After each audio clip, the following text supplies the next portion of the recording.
Except these are lean, physically active hunter-gatherers, and they handle it just fine. But it's the Paleolithic equivalent of eating Mars bars all day long. But they've been out doing physical activity for how long?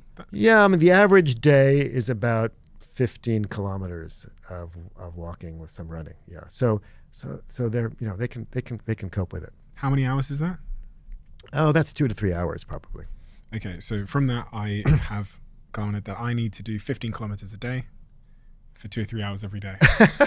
Well, remember, it's not a prescription, right? So that's kind of like the paleo fantasy, sort of naturalistic fantasy that if you live like a hunter-gatherer, somehow your world will be perfect, right? Mm.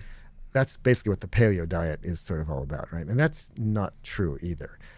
Yes, you need to be physically active, but it turns out that a certain amount, if you're any physical activity is better than none, right?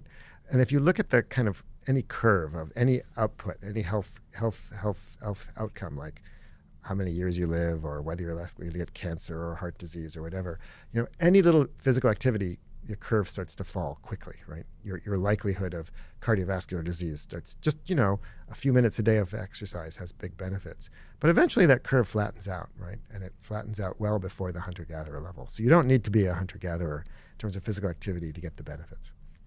I've asked a few people this question. I don't think anyone's really answered it, but I suspect you might be able to. If you were responsible